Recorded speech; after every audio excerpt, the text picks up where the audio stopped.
All right. Hello. This is Impact, Evaluation, and Change of DACA. So just to get started, I'm going to go over the video guide, how I have formatted this video. So we're going to start out with the introduction of DACA. We're going to talk about what it is, the goal for it. Then I'm going to talk about the impact on its target audience. I'm going to talk about the evaluation of DACA and the changes made to the program, or the attempted changes to the program, I should say.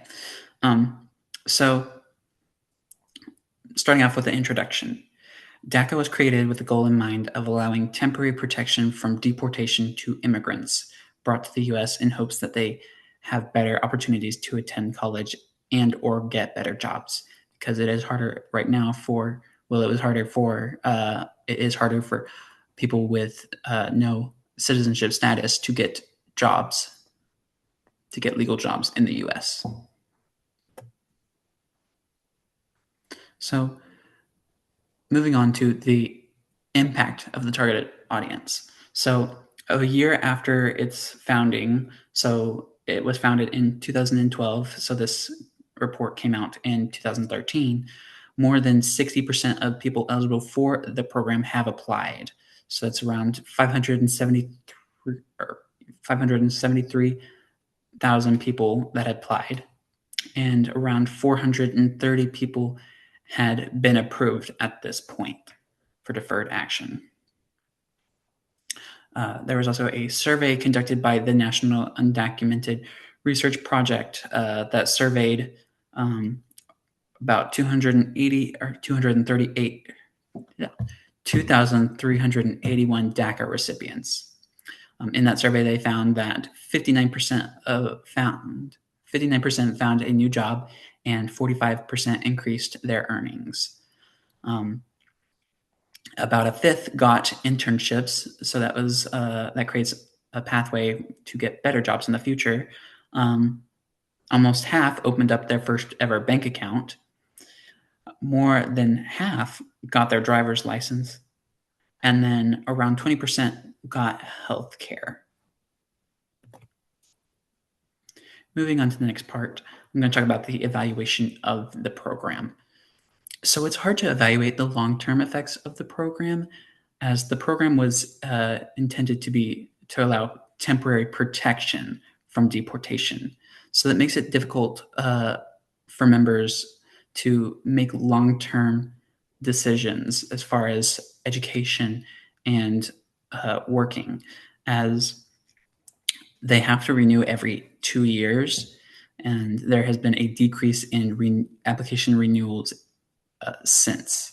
So it is harder for people to make those decisions on whether they want to pay and attend college for 4 years, with the risk of their protection or their application might not get approved later on. Their renewal might not get approved, or they might not renew. And that goes along with the work as well. It's harder to find a stable job. Then the organization that's in charge of monitoring the program is the United States Citizenship and Immigration Services, they go by USCIS, which they are in charge of evaluating members in the program. They're in charge of accepting applications. They're the ones that do background checks and approve members. So, but there's also surveys that have been done by organizations that, like the National Undocumented Research Project survey, which I mentioned in the previous slide. Then moving on, we're going to talk about the changes. These were more potential changes, but ended up some of which did not work out. So back in, I think, around 2014, President Obama attempted to expand DACA and remove age restrictions, but this attempt was blocked in the federal court and was never implemented. He also tried to create another version, but for parents, called DAPA, which was to extend the same process, but for parents of United States citizens that were undocumented. And but same, it was never implemented. In 2017, President Trump rescinded DACA.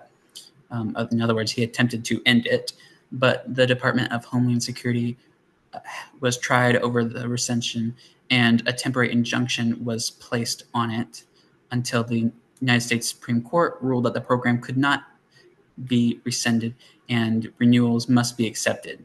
But they did allow the Department of Homeland Security to stop accepting new applications. They just had to have renewals accepted. In 2022, President Biden made a final rule on DACA to federally codify it, but that was challenged in the courts and has not been. It continues to be challenged to this day, and it has not been implemented. DACA to this day still has many ongoing legal challenges, legal cases going on over its legality, and that puts a lot of strain on of the undocumented community, as the program no longer sees an increase in renewals. They have no new members coming in. The program is very limited over its legality. So so that is all that I have today. Thank you very much.